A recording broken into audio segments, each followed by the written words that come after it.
Yeah, I've done it again. More shiny. Picked up I don't know what it is. Chrome plated stainless steel wire rack. You see them in shops sometimes, but these ones are modular and designed for wine bottles. I missed out on one. Apparently these shelves are 25 quid a pop to buy it as a system, and you can keep adding to it. And the legs there. I picked that one up for 19 quid. I had a lady come in the shop a couple of weeks ago, want to sell her homebrew equipment. So one of the girls at work put her in touch with me. We had a little natter in the shop and exchanged telephone numbers. And now I own all her demijohns. There are 24. There's 6 in the box, 6 in each of those trays. 2 over there, so that makes 26. There's 2 packs of brand new unopened bottles. Plus that box is also full of brand new bottles out of the packaging. Used bottles there, used bottles at the back. There's one of those little buckets with a chopper for doing apples. A little fermenter. And you can see from the glare, there's all the airlocks, bungs, chemicals, muslin bags, lots of new stuff still in there. Sauternes flavouring, yeast compounds, loads of brushes, corks, God knows what. I haven't been through any. Well, it's been a bit of time since that last clip was filmed. The rack's now installed. There's a dog's now investigating, with loads of empty wine bottles in storage ready for future brewing, along with the existing rack. There's the couple of other boxes or packages of bottles. There's the 30 there, and little bits and pieces I've accumulated over time. Was quite a bit of equipment in the end when I went through the boxes. I also got some more shiny. I picked up a kitchen stainless steel extractor for a £5, which will be ideal for the old brew kettle. Underneath is my Bearline chiller, and over here I have a pair of boxes with some taps. What would they be connecting to? We have some nice shiny corny kegs. Not going to get it back in now, but yeah, we got 2 fully reconned cornies delivered. Still got pressure in them, hopefully. Yep. Still got the cleaning fluid in them. So, another step closer to this you're going to pick up, because it's a bit dingy in this air shed.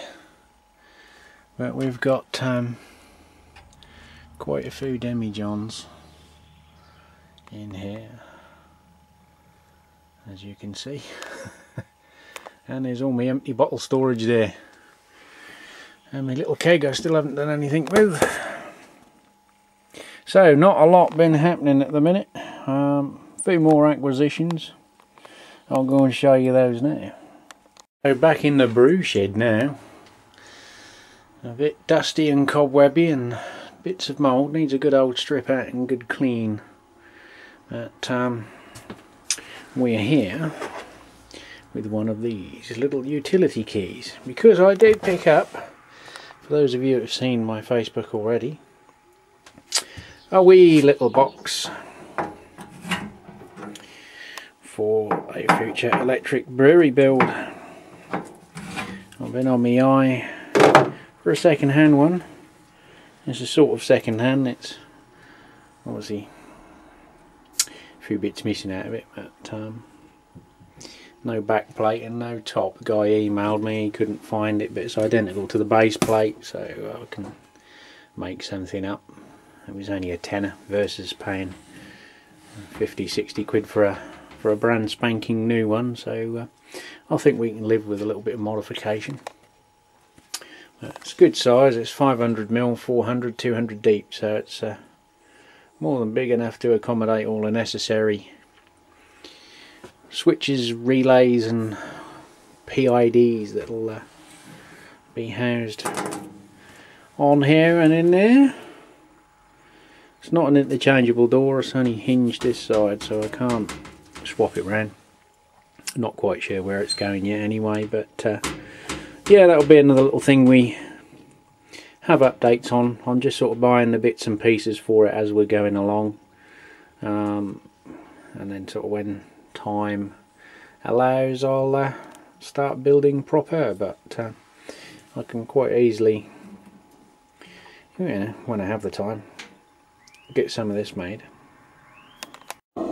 Excuse the noise, the boiler's just kicked in. We also picked up this. I'll get it round the right way. We now have a fruit crusher as well. Ooh, well, it's this Homebrew Wednesday thing. I thought I'd give it a go. Yes, I'm still here. Let me just rectify one situation. A homebrew.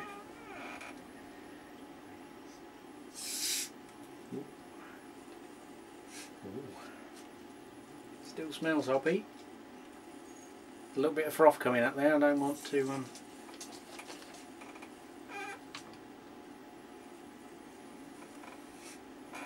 smells bitter.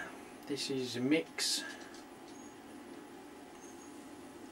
beer that he sent me a while ago when we had a meet up.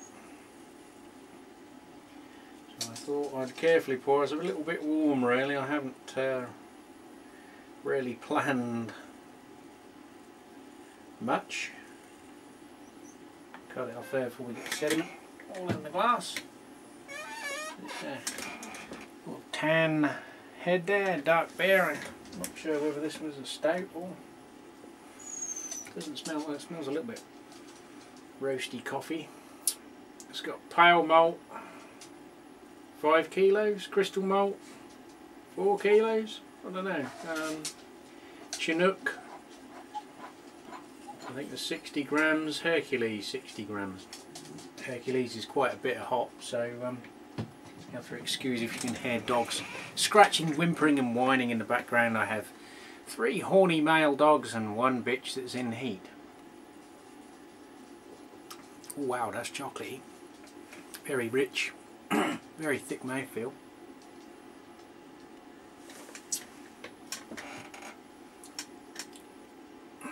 Not overly bitter. I think with the amount of sweet malt in there, it's counteract that. Not really getting a lot of Chinook, but I have had it quite a while now. There's a bitter edge to it. It's like fruit, but nothing distinct.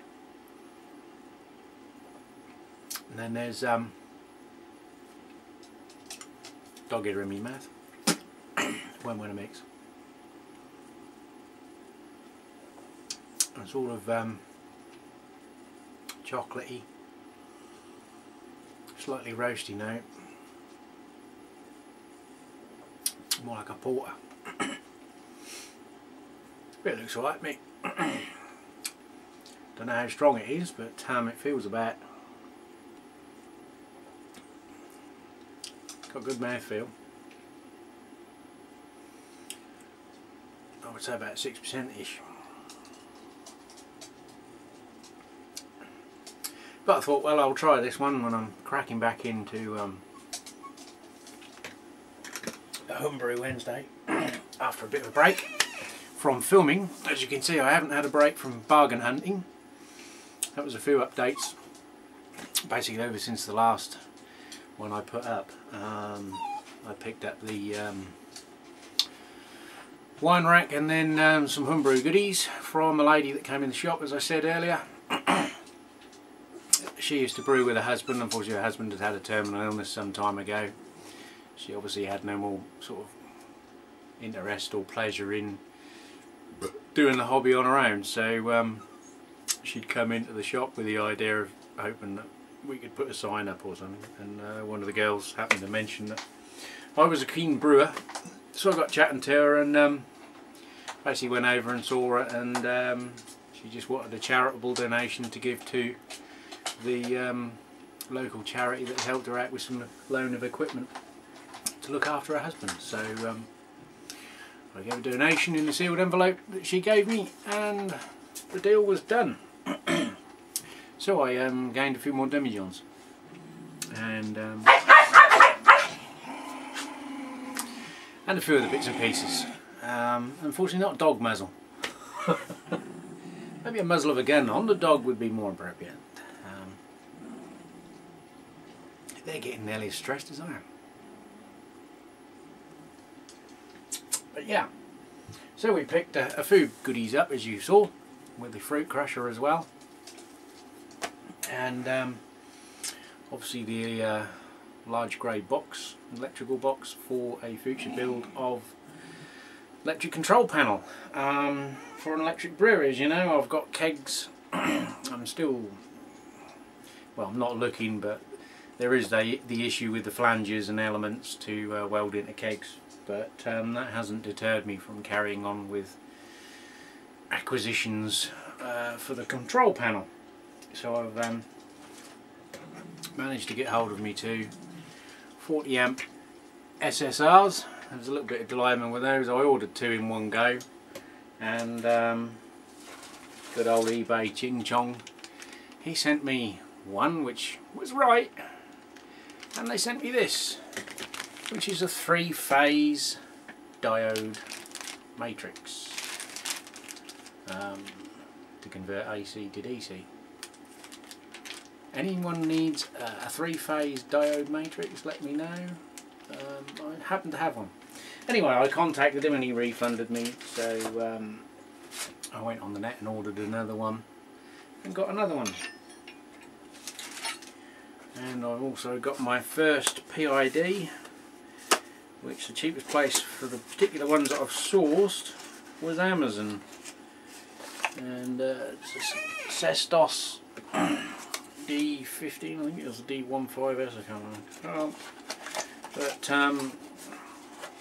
I'm ordering them one at a time rather than ordering all three plus the timer, because obviously the guy would send them all in one package, which would be 50-60 quid, and the postman would be knocking on the door wanting their finder's fee for charging me the VAT and import duty. So I'm doing them one at a time, spreads the cost, and it avoids paying any customs import duty. But I have also acquired, as you saw, the corny kegs. So obviously in the pipeline at a later stage is a bar build. So obviously I need kegs, and I've got the fonts, taps, beer taps. So I just got to build a bar and get some gas, brew some beer, and we've got our own home pub. But I also got hold of this little item, which may look like a corny post, which it is, attached to a threaded end, and there is a hose barb on the end. Now, it's a dual purpose. You may have seen that I think Glenn ordered some carbonation caps, which you get the old Cooper's pet bottle. This I did do a little bit of research, because I was a little bit dubious that the thread on this may be different in China to European and US PET bottles, PET bottles. There are two different types of common thread on pop bottles, as it were. But basically it fits a Cooper's bottle, so if whatever you've got fits Cooper's caps, are all the same, whatever they fit, this will fit. So obviously you'd put your beer in here and attach your gas line, like so, and force carbonate inside. Now I presume you could attach a small pipe to fit on the end of that nipple and go inside like the old soda streams used to have, so that you're actually injecting the CO2 directly into the liquid not just pressurising the tank. But the other purpose of that is, if you remember, some of you have watched Gash Schlug's video where he made a little cleaning adapter up for his font using one of those little garden sprays that you pump up, and they have a little wand attached. Take the wand off, stick a hose barb on the end to a corny post, and you liquid out, and you can obviously pressurise your system and clean your lines out. This is machined in such a way that you can do both. Not only can you attach CO2 line and pressurise, you can also connect your liquid line, which is the one that came with a keg, and obviously you could force liquid through your bare line and clean your taps and bits and pieces. So it works. I ordered it on the premise that it would do everything it said on the tin, and as far as I know, it does. So yeah, another little handy acquisition. I got this off a place called AliExpress, which is sort of a bit like an Amazon type Chinese website. You may have heard of Alibaba.com, which is like the bulk wholesale drop shipping. AliExpress is another company where basically you can pretty much buy anything that they produce over in. The bulk of the sellers are Chinese. This was a bit cheaper than it was on eBay. I think they've dropped it to £7.97. It's just a shade under £8 to have it delivered to the UK. And I think the cheapest price on eBay is about 12. And I'm not sure the one on eBay has got the fit in. Yeah, I think it's only advertised as a carbonator, not a lime cleaner. But yeah, we've got that. Some electric bits. Obviously a few of the beers along the way, but due to my absence, partly not having a lot to tell you guys about. And I did say that I'd not do as many as I have been, with ongoing projects coming up in the garden, which have already started now. So sort of times, energy and finances are all pushing towards garden building jobs. And also another visit to the doctors gave me the all clear for my bloods. Bloody dogs. But I have been put on some tabs for depression. So yeah, I'm not feeling in the groove, shall we say. But I haven't been drinking too many of these. They don't bode well with the tablet. But I have the tablet in the morning and occasional beer end of the day. But from what I can find out, basically all it does is intensify the effects of the alcohol. It's not bad, mate. It does remind me a bit of a porter. But yeah. So that's it so far from me. In the future there will be updates with more bits that I buy for the electric brewery, and hopefully later in the year, once I've got as much square domestic wise, we can push on with a few other bits and pieces. That being said, obviously my times and energy are diverted to other things. I won't be in the UK Smash Off or any other competitions such as the SJ Pour this year. I'm just not going to have the time to brew beers, fuss over fermenting, and you know, post off and judge, get other beers back, do the videos. I just don't know what is going to happen this year, brew wise. Bit annoying, but I can't do nothing about it. I've got quite a lot of grains and bits and pieces that do need using up, but hopefully I will try and get a brew in over the Easter period. I'm on holiday, but as I say, my focus is in other departments at the minute. I don't really need to brew any beer. I've got enough beer here to keep me going. As I say, my requirement for alcohol is somewhat dropped, even more considerably than it already was. But we'll chug along and we'll get round it, and hopefully get back up to full head of steam at some point. And obviously we'll pop back with a video now and then. I'm still watching as many as I can at the moment, and giving them the thumbs up or making a comment where and when I can. And obviously, like I said, I'll still be popping on with a video, or maybe a brew day, or a Hbw session, or whatever they call it, a Google Plus Hangout or whatever. But yeah, for me at the minute, brewing is on the back burner. I have got a few kits as well, but it's literally brewing for the sake of brewing, and then obviously you've got to bottle it and store it somewhere. And as you see, I've got quite a bit of capacity on storing, but obviously coming up to the summer is not the best location to be storing beer, in a shed when it's sort of going to get up to 80 degrees in the summer. Or we hope it will anyway. I have got a solution for that, but like I say, that'll be another video once I get round to it. But that's it, guys. Cheers for the beer there, Mick. I can't fault it. I don't know whether it was just a mishmash or what, but anyone wants a Jack Russell, let me know. I can do cheap postage. Right, I'm out of here. Remember, if you ain't doing it, you ain't brewing it, and I ain't brewing it, and I ain't doing it, but I can drink it. Cheers. Catch you on the next one.